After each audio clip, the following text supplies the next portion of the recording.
This story is titled, I Caught My Partner Lying About Where They Were Late at Night, and Now I Can't Shake the Feeling They're Hiding Something. My name is Evelyn, and I'm 52 years old. I've been married to my husband Mark for 27 years. We built a quiet life together in our suburban home, the kind of place where the neighbors wave from their porches, and the biggest event of the week is the local farmers market. It's not flashy, but it's ours. I always thought we were the kind of couple that told each other everything, until a few weeks ago. That's when I noticed something was off. It started small. Mark began coming home later than usual, brushing it off with vague excuses. Work ran late, he stopped for gas, traffic was bad. Nothing major, but there was something in the way he said it, something different. Then one night, I woke up at 2:30 a.m. and realized Mark wasn't in bed. My heart pounded as I reached over to his side, my fingers touching nothing but cold sheets. I slipped out of bed and walked through the darkened house, my bare feet silent on the hardwood floor. The car was gone. I checked my phone. No texts, no missed calls. My stomach twisted. Where was he? When he finally came home an hour later, I was sitting on the couch, waiting. "Mark," I said softly, "where were you?" He hesitated. Just for a second, but it was enough. I couldn't sleep. Went for a drive." "At 3 in the morning?" He nodded, avoiding my gaze. "Yeah, just needed some air." I wanted to believe him. I really did. But my gut told me otherwise. Over the next few weeks, it got worse. More late nights, more flimsy excuses. The man who used to share every detail of his day with me was now distant, distracted, somewhere else entirely. And then, I found the receipts. I was sorting through the laundry when I found them stuffed in his jeans pocket. Crumpled slips of paper from a gas station nearly 40 minutes away. Each one stamped well past midnight. My hands shook as I smoothed them out, my mind racing. That night, when Mark came home late again, I tried a different approach. "I ran into Sarah at the store today," I lied. "She mentioned she saw you out by Lakewood last night." I watched him closely, waiting for his reaction. His face didn't change, but his fingers twitched. A tiny movement, but enough. "She must be mistaken," he said evenly.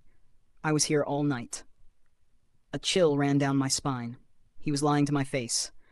That's when I made up my mind. I had to find out the truth.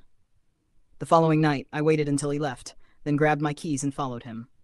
My heart pounded as I trailed his car through the dark streets, headlights off, just far enough behind to stay unnoticed. He drove out of town, past the quiet neighborhoods, past the gas station where I found the receipts, past anything familiar. My breath caught when he finally pulled into a deserted parking lot near an old, rundown motel. I parked a few spaces away and watched as he got out, glancing around as if making sure no one saw him. Then, he walked straight into room 214. I felt like I'd been punched in the stomach. My husband, the man I had shared my life with for nearly 3 decades, was meeting someone in a motel room in the middle of the night. I wanted to storm in, to demand answers, to scream, but I couldn't move. I just sat there, gripping the steering wheel so tightly my knuckles turned white. 20 minutes passed, then 30, then an hour. Finally, the door opened. Mark stepped out first, and then a woman followed. But it wasn't what I expected. She wasn't some young, glamorous affair partner. No, she was older, tired-looking. She wore a plain sweater, her hair pulled back in a messy bun. Mark walked her to her car, speaking in hushed tones. She nodded, tears in her eyes, before getting in and driving away. I sat there, frozen, my mind spinning. Who was she? What was he doing here? Was this an affair, or something else? I didn't confront him that night. I needed more information.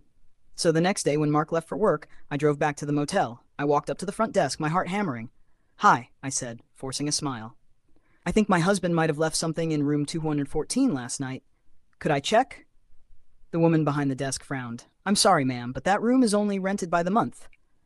My stomach dropped. "What do you mean?" She shrugged. "Belongs to a woman named Linda. Been staying there a while." Linda. I didn't know any Linda. I thanked her and walked back to my car, my mind reeling. Mark had a secret, and I was going to find out exactly what it was. I spent the next day in a daze, replaying everything over and over. Mark had been sneaking off to see this woman Linda at a motel in the middle of the night, but why? If it were an affair, why meet in such a rundown place? Why did she look so sad? I needed answers, and I wasn't going to get them from Mark. I had to go straight to the source. So the next night, I drove back to the motel. This time, I wasn't there to spy. I was there to confront her. I knocked on the door of room 214, my heart pounding. A moment later, it opened. Linda stood there, eyes wary. "Can I help you?" she asked. I swallowed hard. I think you know who I am. She didn't deny it. She just sighed and stepped aside, letting me in. The room was small, cluttered but clean. A suitcase sat in the corner. On the nightstand was a framed photo of a little boy. I turned to Linda, my hands shaking. Who are you? She looked down, then took a deep breath. I'm Mark's sister.